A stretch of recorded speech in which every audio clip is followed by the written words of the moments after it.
meus irmãos e irmãs dos dois lados da vida, uma boa tarde. Que aquele que a todos nós criou possa estar junto a nós, cada vez mais nos inspirando, para que tenhamos bons ouvidos para tudo aquilo que precisarmos ouvir, e que nossa língua tenha os limites necessários para parar quando não tiver nada de bom a dizer. A missão do Espiritismo no Brasil é o tema nosso de hoje. E eu começo a falar sobre ele usando a página, o título da página de abertura. A missão do Espiritismo no Brasil. Nem tão depressa, nem tão devagar se construirá, mas se construirá através de cada um de nós, como até agora foi construída, através de cada abnegado da sua criação, a introdução do nosso país. E possibilidades futuras, nós queremos muito que sejam alcançadas, porque se cada um de nós e nossos irmãos conseguissem respeitar, no sentido da sua prática, os princípios básicos da doutrina, nós estaríamos vivendo em muito mais paz. Aqui, e é claro, no resto do mundo que nos cerca. Mas vamos lá. Não podemos, desse mês que se comemora o nascimento de Kardec, né?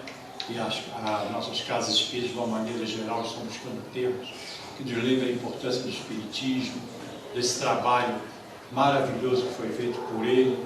Quem pôde ver o filme filmes sempre são um pouco cênicos, o que é natural, mas os nossos filmes feitos sobre temas da doutrina, a vida de Kardec, a vida de Divaldo, por exemplo, né?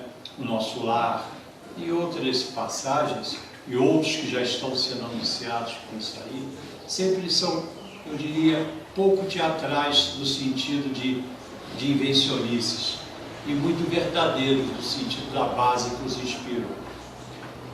E a vida de Kardec nos mostra que, exatamente, nem tão depressa, nem tão devagar.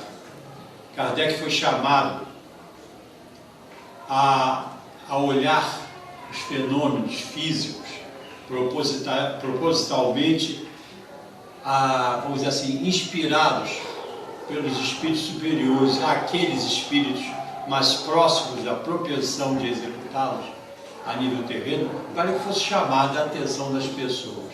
Nós, seres humanos, em toda imaturidade espiritual que nós temos, nós gostamos de espetáculos, de novidade, de dúvidas, né? Mas já visto que às vezes em eventos sérios que eu digo no sentido de trazer mensagens morais ou estarem realmente em grandes lutas, nós não temos tantas adesões. Mas é só bater uma música um pouco popular, às vezes até demais, e você vê aqueles espaços abertos ao tempo extremamente cheios.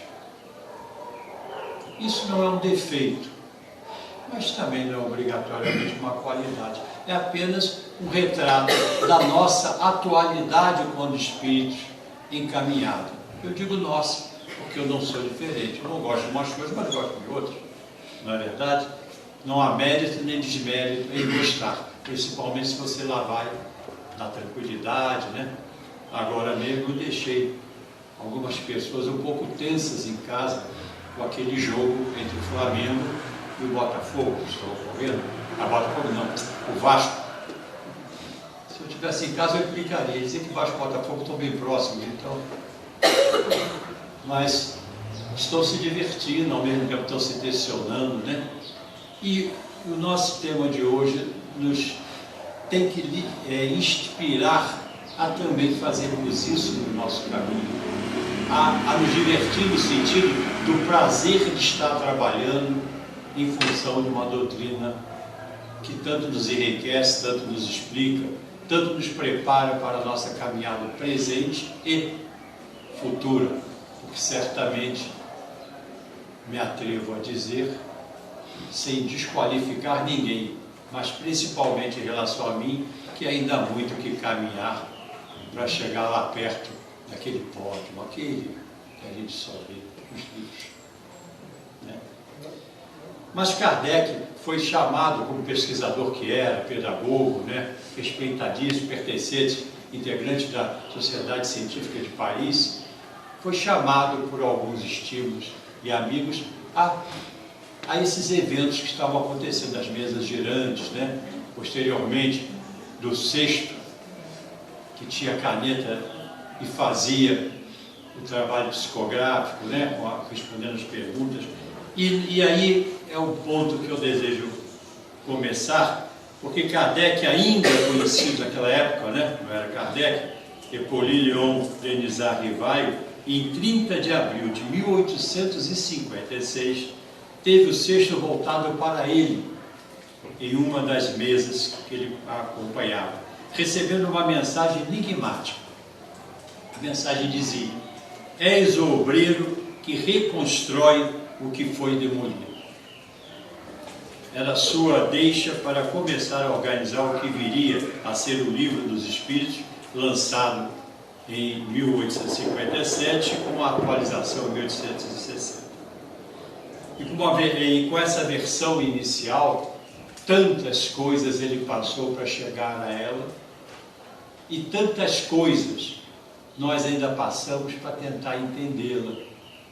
Não as palavras, mas entendê-la, não na mente, porque ela é bem clara, objetiva, mas principalmente entendê-la na compreensão do coração. Fazendo o jogo de palavras, que é a consciência. Ciência, entre aspas, sentimento, consciência. A ciência olhada pelo lado do sentimento do coração. Se assim pudéssemos já ter isso mais próximo de nós e de muitos outros, tantas invenções que foram em princípio pensadas para a elevação da humanidade, para a diminuição dos seus problemas, foram desviadas e utilizadas inadequadamente para outras coisas, e hoje ainda continuam a nos ameaçar. Porque quem começou a pesquisar a energia atômica não era para a construção da bomba, nem para que ela fosse jogada inicialmente lá, e hoje constantemente utilizada como veículo de pressão, né, e de preocupação para todos nós. E assim tantas outras coisas, né? Como foi Santos Dumont, né, que até depois teve todo aquele sentimento não positivo pelo que ele criou quando viu sendo usado o avião para bombardeios, né? E outros tantos detalhes que a gente vê na história dele. Mas, voltando ao tema em si, ele atravessou logo o Atlântico. Não demorou muito para o Espiritismo cruzar o Atlântico e desembarcar no Brasil. E aqui Kardec, logo cedo, arranjou vários aliados. Quero destacar dois pela história. Inicialmente foram o educador francês Casimir, que traduziu para a língua portuguesa em 1860 Os Tempos São Chegados, foi o nome do livro. A primeira obra espírita impressa no Brasil, 1860. E o jornalista brasileiro Teles de Menezes, que fundou em Salvador o primeiro centro espírita brasileiro, denominado Grupo Familiar do Espiritismo, em 17 de setembro de 1865, para nos dar a dimensão de quando chegou e a nossa tarefa no movimento espírita.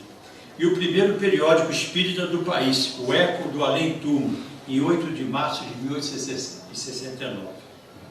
Outra importante figura de destaque na difusão do espiritismo, conhecido por nós todos, é o caríssimo irmão Bezerra de Menezes, né? Chamado médico dos povos, com tantas coisas, e hoje à frente de inúmeras falanges de trabalhos curadores, de assistência à nossa saúde, né? E de tanta inspiração.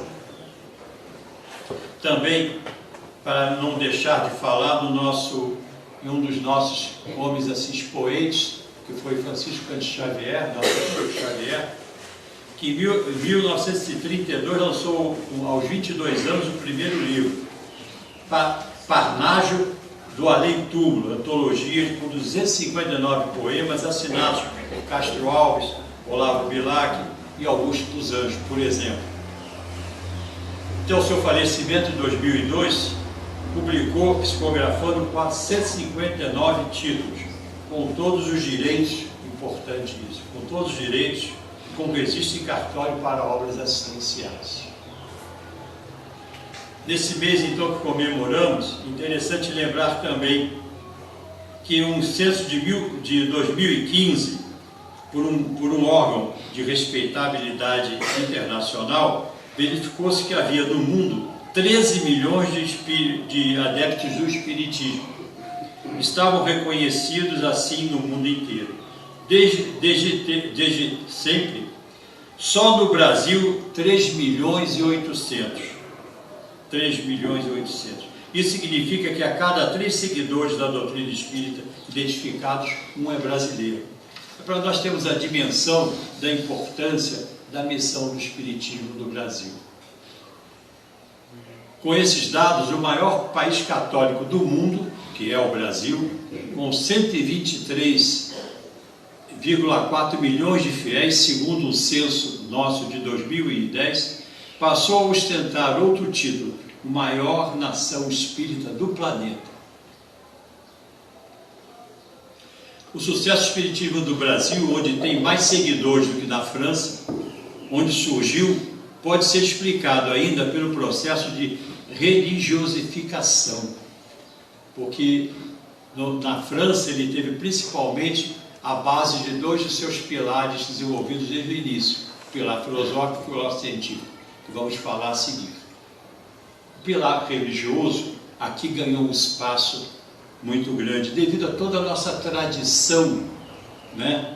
Inclusive com a contribuição, embora não na mesma linha, de todo o espírito daqueles que aqui viviam, o indígena natural, selvícola, ligados às questões da natureza, mas a um Deus maior, um Deus sem dogmas, né, especificamente, e a todos aqueles que para cá foram trazidos, vamos dizer assim, pela força, mas que tinham uma caminhada destinada a estar aqui, a todos aqueles afro que vieram para nós.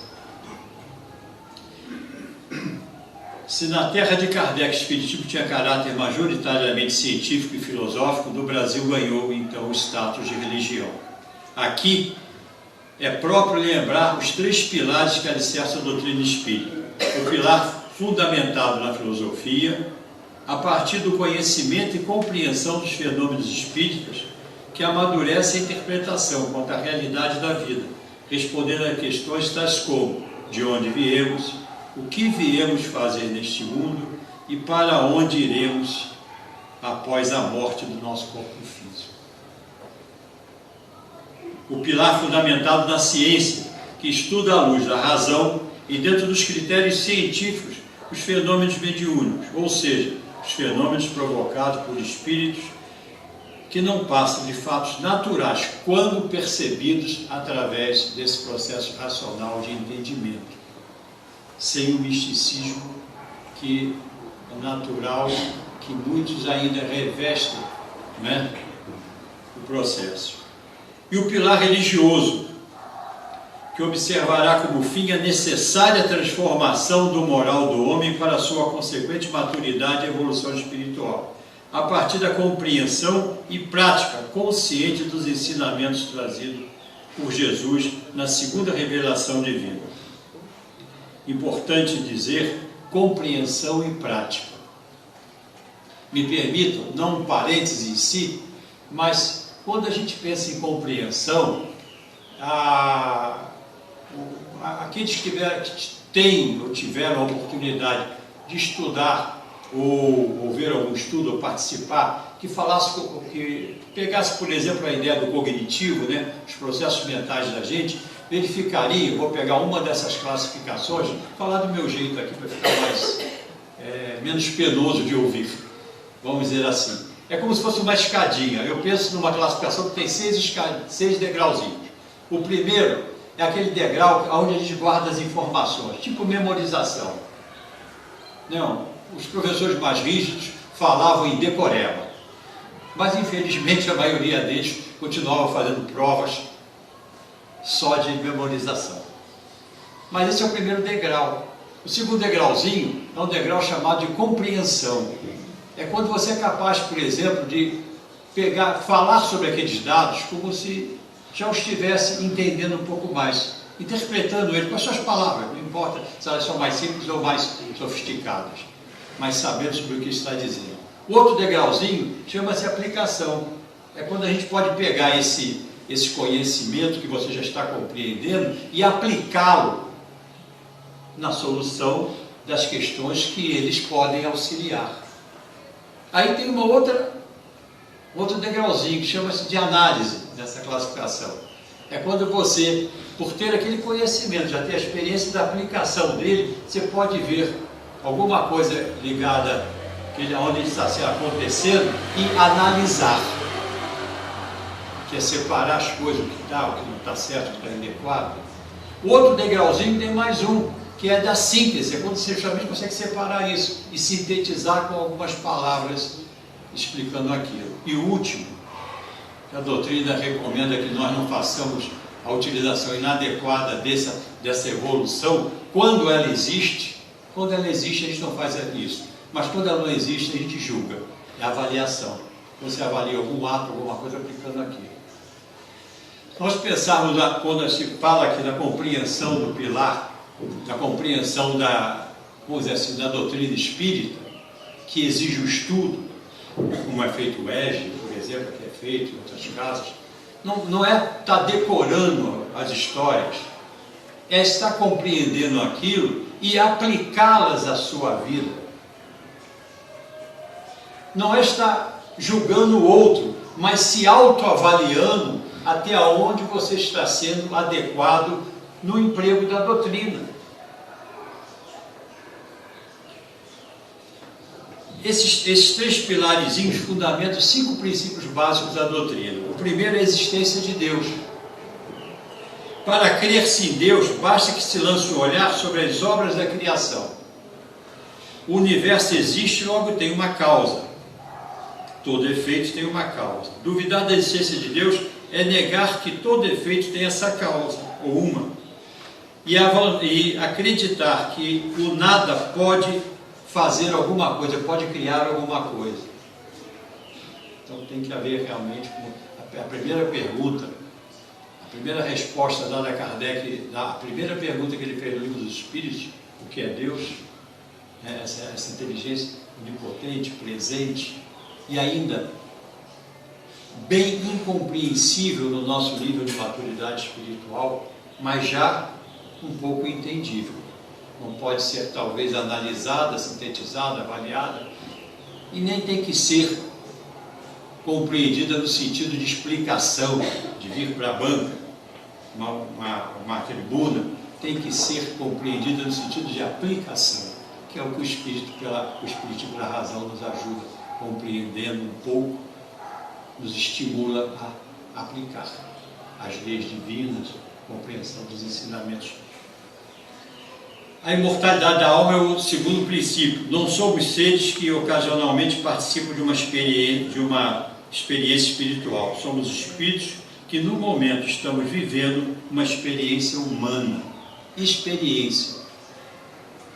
Quando você vai fazer uma experiência, você pega alguns princípios dos quais você acredita, nos laboratórios, ou acredita que vão dar algum resultado que você espera, e você os aplica com consciência, com zelo, com método. Então, quando nós pegamos os princípios da doutrina, é para que a gente os aplique no dia a dia, na experiência do nosso amadurecimento espiritual. E que experiências difíceis. Tolerar quem está num momento aparentemente nos incomodando. Eu gosto do aparentemente, que é a nossa visão, quer dizer que esteja. Ter paciência, começando por ter paciência com aqueles que estão dentro de nós mesmos, o nosso orgulho, a nossa dificuldade de aceitação da vida como ela é, como ela se apresenta a nós, o irmão como ele é, como ele está podendo ser. O outro pilar nesse processo é a pluralidade das existências. Eu peguei um trechozinho de um livro, que mais do que explicar com as palavras a ideia do pilar, esse trechozinho para mim, ele é assim, me toca profundamente o coração, e vejam como ele é importante para nós todos. Às vezes, é preciso que o vento nos leve até algum lugar para ali desempenharmos uma tarefa, em uma determinada encarnação, cumprindo um plano encarnatório, aprendendo coisas, sendo provado em coisas que já deveríamos ter amadurecido, passando por outros em resgate a erros passados, em outras existências. Aí a gente se esconde num corpo quente, num coração amoroso, e então renasce vestido de carne, com roupa branca ou preta, ou amarela. Branco ou preto ou amarelo. O branco de hoje pode ser o preto de ontem, ou o preto de amanhã, ou o amarelo de anteontem. Somos todos iguais. Bonita ou feia? Eu posso já ter sido uma princesa linda. Posso também ter sido cheio de chagas, ter sido um leproso, quem sabe algum daqueles lá no vale.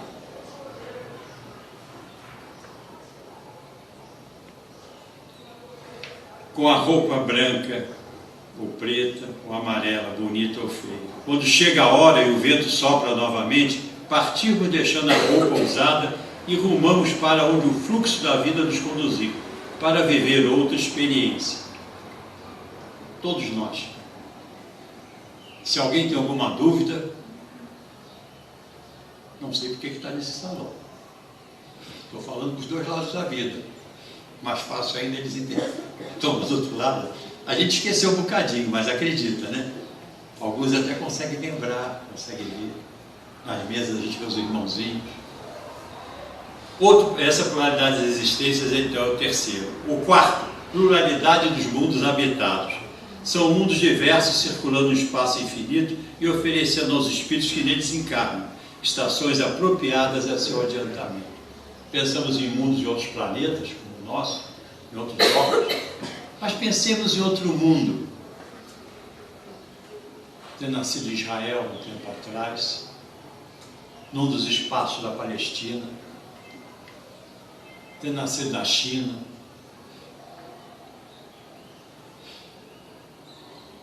nos Estados Unidos, um país da Europa, estamos no Brasil. No momento, a comunicabilidade, uma coisinha ainda que eu gostaria de lembrar, é que quando a gente às vezes fala nessas coisas, é para que a gente lembre justamente da dificuldade que é fazer um julgamento, uma avaliação de alguém, ainda mais se for pela ideologia que tem, política ou religiosa, pelo time que torce. Porque eu vejo gente brigar por causa do time que torce. Coisa esquisita, eu acho, brigar, machucar o outro, por uma ideologia, por achar que está certo, que é dono da verdade. Possível, não é que... A comunicabilidade dos espíritos, considerando que a ação dos espíritos ocorre dos dois lados da vida, no mundo corporal e no mundo espiritual, é natural que exista a comunicabilidade dos espíritos. As comunicações podem ser ocultas ou ostensivas. As manifestações das comunicações podem ser espontâneas ou evocadas. A mediunidade é a intermediação através de seus vários mecanismos com essa relação, que cada vez vai ficar mais explícita para nós todos. Mas nós espíritos a conhecemos bem, né? E também lembramos que Kardec quando ele pergunta aos benfeitores espirituais o quanto os amiguinhos do outro lado interferem na nossa vida, eles respondem: muito mais do que podeis imaginar. Na verdade, eles interferem na grande parte das decisões que tomam. Conforme a gente vai amadurecendo, compreendendo, a gente ganha um outro controle sobre o que emitimos, porque nos ligamos a um lado melhor ou a um lado ainda equivocado. Eu não gosto de falar pior, porque ninguém é pior, só estamos em estágios diferentes. E quem precisa mais de ajuda é quem mais equivocado está. Então precisa mais oração do que recriminação. Com esses princípios, o Espiritismo contribui fortemente na lei do progresso, que estamos lá, vemos no capítulo 8 do Evangelho segundo o Livro dos Espíritos, que nos fala nas perguntas 780, 780A e 780B, que eu vou resumir aqui. O progresso moral decorre do progresso intelectual, mas nem sempre segue imediatamente, geralmente não. O progresso intelectual faz compreensível o bem e o mal, e o homem, desde então, pode escolher. A quem mais se der, lembremos da frase, mais se cobrará. Então nós estamos participando da doutrina, não que outros caminhos religiosos também não possam ou não façam isso, mas nós estamos participando da doutrina, ganhamos uma responsabilidade imensa, inclusive quanto à missão do Espiritismo do Brasil, pelos nossos atos. E olha ali, é espírita, olha lá o que ele está fazendo. Da mesma maneira que o pessoal gosta de falar: olha lá o evangélico, olha lá o evangélico, olha lá o católico, não sei o quê, e olha um bandista ali, olha ali. Aliás, vou até lembrar Mahatma Gandhi, para justamente não desvalorizar nenhum caminho religioso, cada um está onde tem que estar. E certamente muitos de nós, como eu, já estivemos em outros. No momento, esse é aquele que nós precisamos, que acreditamos que é o melhor. Eu acredito. Para mim, nesse momento, e para muitos outros, acredito. Mahatma Gandhi diz o seguinte: como a abelha que colhe o mel de diversas flores, a pessoa sábia aceita a essência das diversas escrituras e vê somente o bem em todas as religiões, porque o que distorce a religião somos nós, e não ele em si. Tem um livro chamado Unidade, do Marcos Bass, que pesquisou religiões em todo o mundo, vivenciando, e que ele diz o seguinte, que depois, vou usar minhas palavras, que eu não lembro exatamente do texto, ele diz o seguinte, que depois de pesquisar e ver como, em várias religiões, vivenciar como as pessoas praticam, que entendem, né? Ele chegou à conclusão que as religiões nada mais são do que dialetos através dos quais Deus falou com os homens e os homens buscam voltar a falar com Ele. Isso é interessante, da mesma maneira que eu gosto de lembrar um outro livro que diz o seguinte, que Jesus não era bandista, espírita, católico, apostólico, romano ou evangélico. A religião de Jesus é o amor, que as religiões nada mais são do que salas de aula da Universidade da Vida, onde nós entramos para aprendermos a ser melhor. E cada um tem a escola que está no seu momento de possibilidade. Para mim, essa é uma grande escola, que é o Espiritismo, que nos mostra com clareza por que estamos aqui, o que estamos fazendo, repito, o que devemos fazer e para onde vamos, conforme estivermos feitos.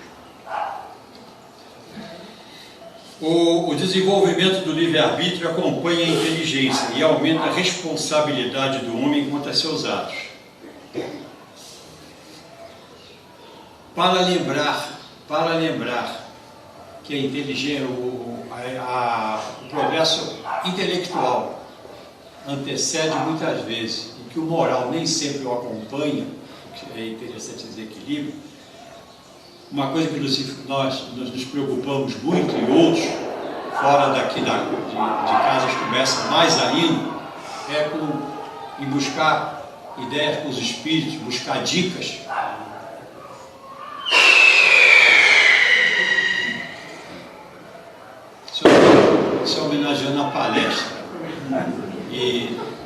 que eu agradeço. Eu concordo. No comentário alertador do Livro dos Médiuns, no capítulo 24, item 265, que fala da distinção entre os bons e os maus espíritos, nos é dito: a inteligência não pode ser considerada um indício certo da superioridade, visto que a inteligência e a moral não marcham sempre juntas. Um espírito pode ser bom, benevolente e ter conhecimentos limitados, enquanto um espírito inteligente e instruído pode ser inferior moralmente. Não precisamos nem pensar nos desencarnados, é só olhar dos desencarnados em torno de nós.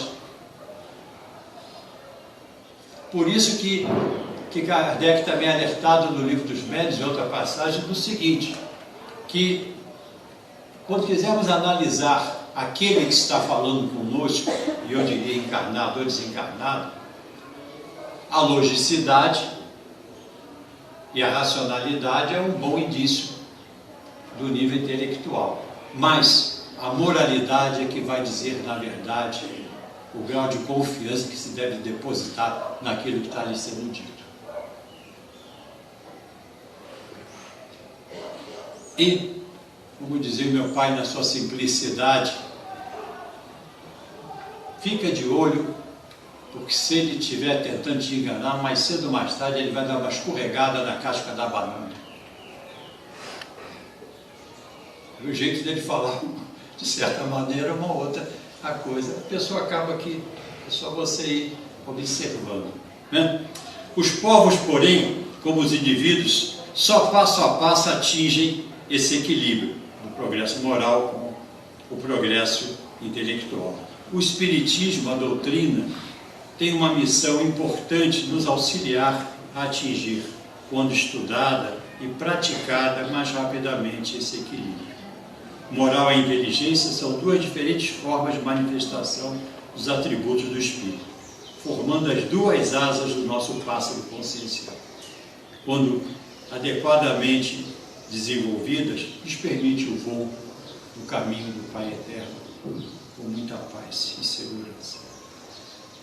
O Espiritismo pode contribuir para o progresso, como nos diz a resposta dos benfeitores espirituais a Kardec, quando lhes é perguntado na questão 799 do Livro dos Espíritos: de que maneira o Espiritismo pode contribuir para o progresso?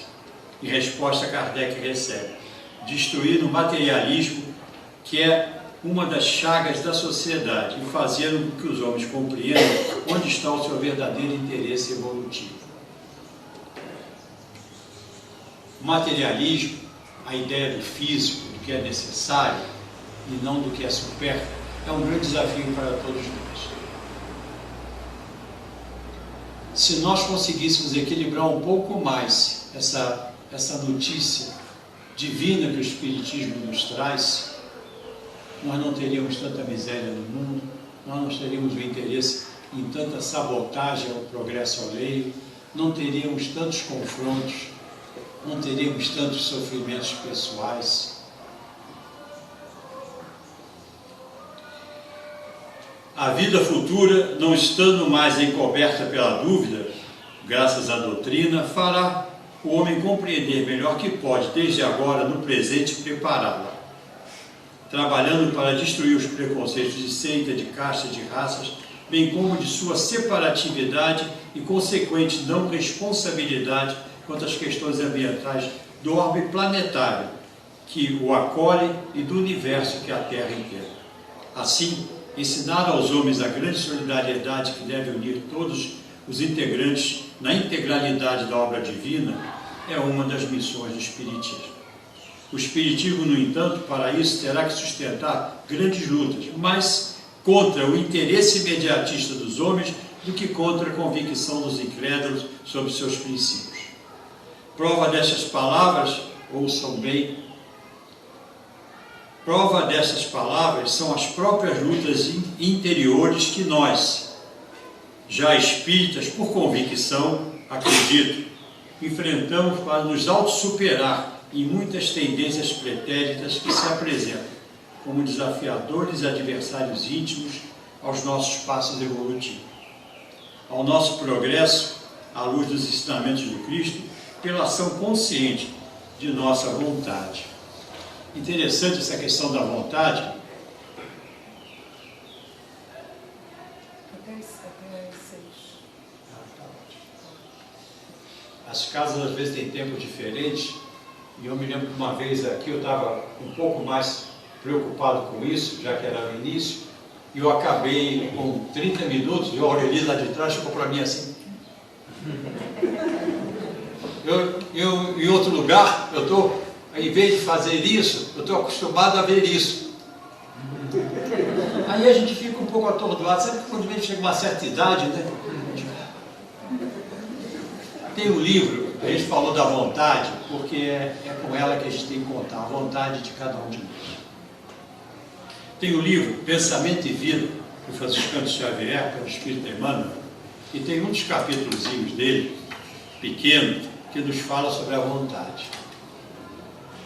E olha que interessante, a gente agora falou em materialismo,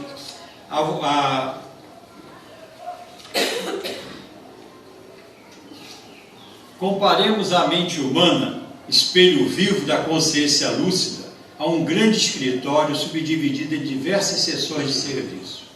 Aí possuímos o departamento do desejo, em que operam os propósitos e as aspirações, acalentando o estímulo ao trabalho. O departamento da inteligência, aí também, dilatando os patrimônios da evolução e da cultura.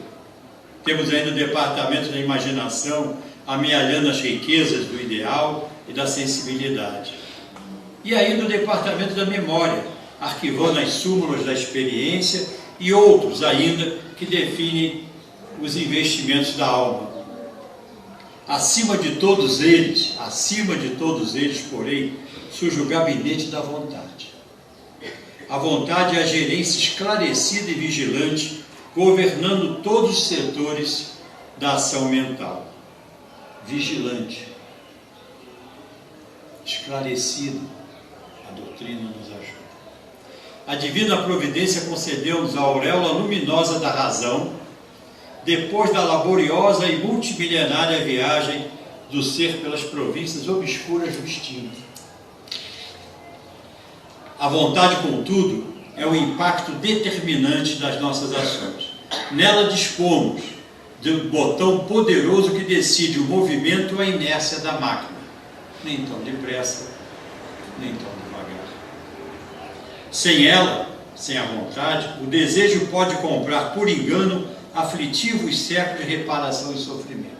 Desejo pelo que é material, pelo que não é seu, motivado pelo orgulho, pela aparência. A inteligência pode aprisionar-se na enxovia da criminalidade. O criminoso é um ser inteligente. Alguns, então, são extremamente inteligentes. Só que o moral não é amadurecido à luz das leis divinas e do Cristo. Vou usar os termos mais... Os grandes trapalhões que nos roubam, que usam o que é público para questões particulares, que não permitem que a saúde atenda os investimentos públicos que os próprios cidadãos pagam, o mínimo necessário, principalmente aqueles que não têm outra possibilidade, que manipulam a ciência em favor do interesse pessoal. E aí eu poderia ficar dizendo uma porção de coisas que ainda nos enxovalham como seres humanos. São inteligentes. E pior, são tão inteligentes que nos fazem acreditar que não somos, porque às vezes ainda os apoiamos. Não tenho cor nenhuma, viu? Nenhuma. Nem de time de futebol, nem outra que possam imaginar. Sem ela, sem a vontade, o desejo então pode ser superior ao que é a moral. Só a vontade é suficientemente forte para sustentar a harmonia do espírito, Em verdade, ela não consegue impedir a reflexão mental quando se trata da conexão entre os semelhantes. Ou seja, sou eu que dou sintonia, né? Aquilo que vem. Porque a sintonia constitui lei inderrogável da vida. Mas pode, olha só, impor o jugo da disciplina sobre os elementos que administra, de modo a mantê-los coesos na corrente do bem. Nosso livre-arbítrio, pelo exercício da vontade, que a doutrina tanto nos inspira e fundamenta, pode nos ajudar a suprir as deficiências que ainda estão em cada um de nós. E o Espiritismo é uma grande fonte para que isso possa ser feito.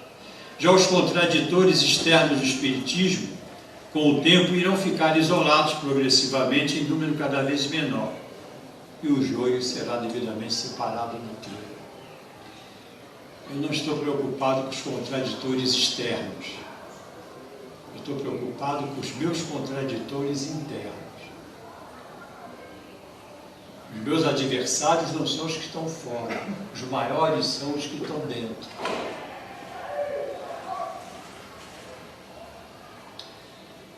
Numa reflexão final, pontos oriundos da análise das respostas às questões 780 do Livro dos Espíritos, já comentadas, que nos diz o seguinte: a lei do progresso é inexorável e o Espiritismo nos ajuda a nos desenvolver dentro dele. A lei do progresso se manifesta sob duas formas, o moral e o intelectual. O Espiritismo nos ajuda na compreensão da vida pelos dois, mas nos principalmente incentiva a moralizar todos os conhecimentos que recebemos e percebemos na nossa experiência de vida. O progresso moral nem sempre acompanha o progresso intelectual, por isso é que nós temos que nos empenhar cada vez mais, vigiando e orando. Pode acontecer que o adiantamento intelectual promova a melhoria moral. Pode, claro, nos ajuda a diferenciar o bem do mal, entre aspas, o certo, entre aspas, o errado.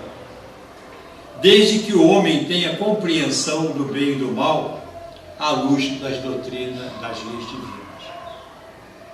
Essa compreensão favorece o desenvolvimento do livre-arbítrio, permitindo que as pessoas se tornem pessoas mais responsáveis, consequentemente mais acertadas. A existência de povos e pessoas instruídas, mas pervertidas, indica que lhes falta o desenvolvimento do senso moral, que cedo ou tarde virão a ter.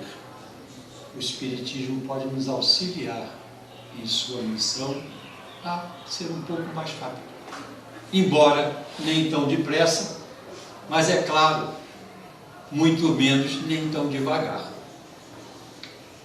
O progresso completo constitui o objetivo. O moral e a inteligência são duas forças que só com o tempo chegam a equilibrar-se. São as duas asas do nosso pássaro consciencial, que nos fará voar mais equilibradamente em direção a Deus.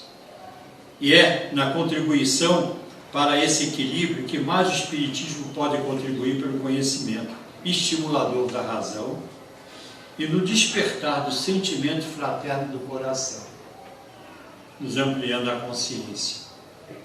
Assim, lembremos o Espírito de Verdade quando recomendou-nos, no capítulo 6 do item 5 do Evangelho. Lembremos-nos do conselho, então: espíritas, amai-vos, eis o primeiro ensinamento. Instruir-vos, eis o segundo. Bom, meus irmãos, a continuação natural disso seria a gente tratar de uma visão da missão espiritual que o nosso país tem. Isso não está contido aqui porque o tempo saberia que não daria. No entanto, há uma obra espírita que acredito que muitos já conhecem, provavelmente outros tantos já leram, que é Brasil, Coração do Mundo, Pátria do Evangelho. E nessa obra nos é dito não só que a gente pensa em coração do mundo, a gente pensa logo na visão mais materialista, mais da visão do progresso intelectual, do domínio, né? Não, é da sensibilização. Uma historinha contada num dos videozinhos do Rolando, que diz o seguinte, que ele visitando uma feira, dessas feiras multinacionais, né, com vários imigrantes de outros países lá em Brasília, ele queria muito, andou, viu uma coisa, viu outra, e ele aí foi conversar com um chinesinho, né? Assim ele falou, chinesinho. E chegando perguntou, ele já tinha estado em vários lugares do mundo. E ele disse, mas por que você saiu desses lugares? Já tinha experimentado vários lugares. Ele disse, porque lá, todos os problemas que eu tinha, inclusive da divisão dentro do próprio povo chinês, nos grupos da minha pátria, nesses lugares, elas existiam. Uma corrente contra a outra e assim por diante. E aqui no Brasil, não. Aqui no Brasil, não existe isso. Não existe isso. Ele disse, se depender de mim, daqui eu não saio nunca mais. Essa é uma pátria acolhedora. E ela o é. Pela Universidade Holística Internacional, existem 5 países que têm uma cultura natural de paz. Não é que lá não existam problemas, como aqui, mas a predominância é do acolhimento, é da paz. O Brasil é um desses 5.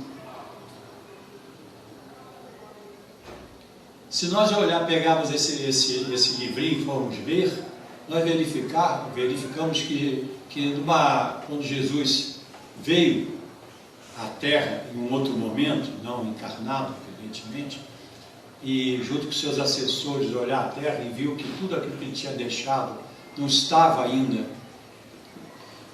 adequadamente, isso conta Humberto de Campos, o irmão X, né, que é quem inspirou esse livro.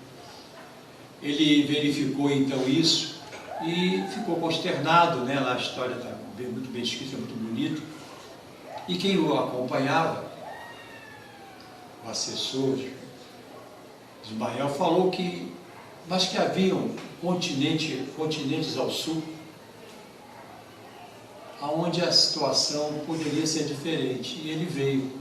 E ao andar com as nossas matas, com a simplicidade do seu veículo, e com toda a energia em volta, ele disse que aqui seria mais o cruzeiro que está no nosso céu, que aqui seria realmente a pátria da onde emanaria esse sentimento de amor, de tranquilidade, de paz. Não que aqui não tenha um problema. Eugênio, você está dizendo isso, eu tenho que brincar um pouco, senão eu vou começar aqui. Eugênio, você está dizendo isso?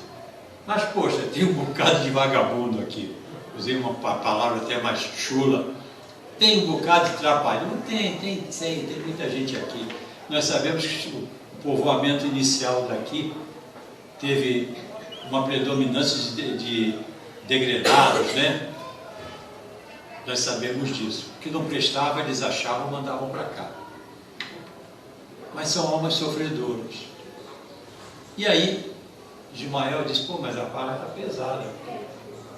Essa turma toda aqui. Aí Jesus resolveu ajudá-lo. Mandou que recolhesse pudesse, um número maior de almas, vamos dizer assim, de espíritos do outro lado, mas ainda extremamente comprometidos moralmente com tudo que tinham feito, e mandasse tudo para cá. Então, teoricamente, é que o negócio vai ficar.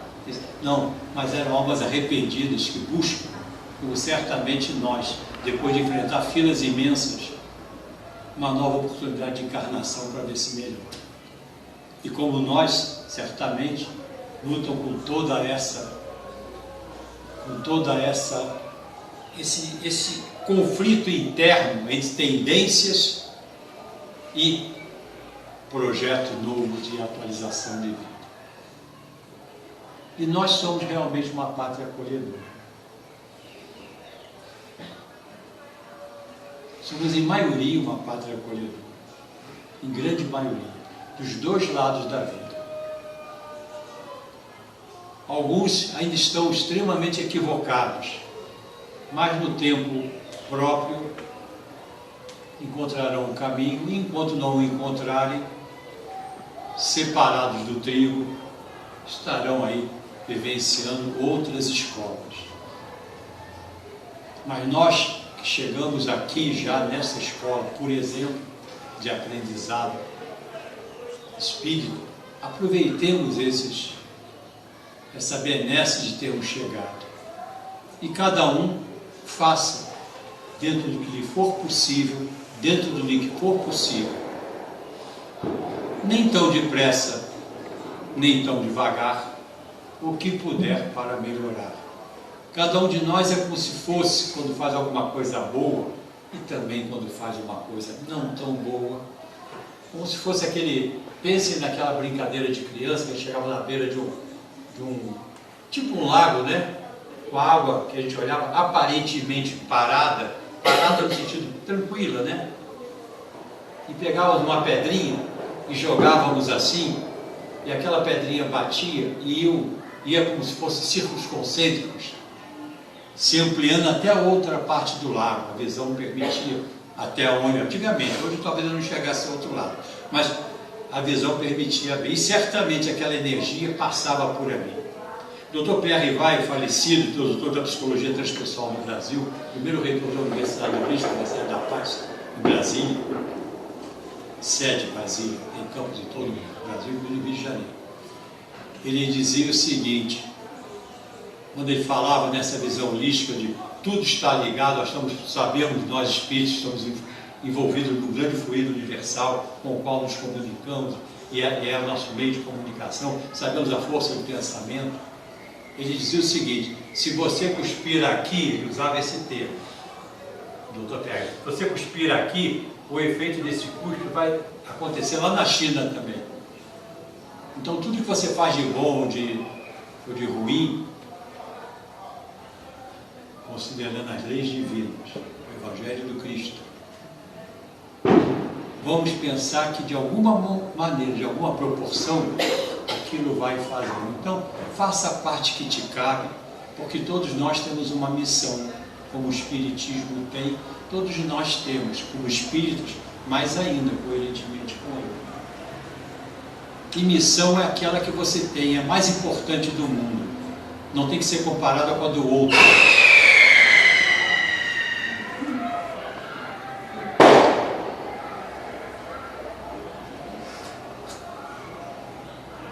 A senhora fez assim, e eu tive que me controlar, porque quase que eu desmaio aqui.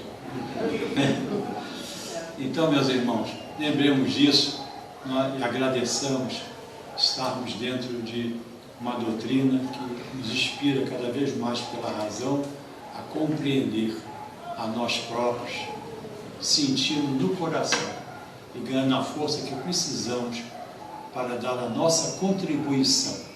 É a nossa. A nossa é a mais importante que existe. Não pelo tamanho, mas por ser a nossa responsabilidade existencial. Seja na ajuda a um parente, seja na ajuda ao vizinho, seja até no perdão, caso tenha sido o Vasco que fez esse gol. Muito obrigado, meus irmãos. Boa noite.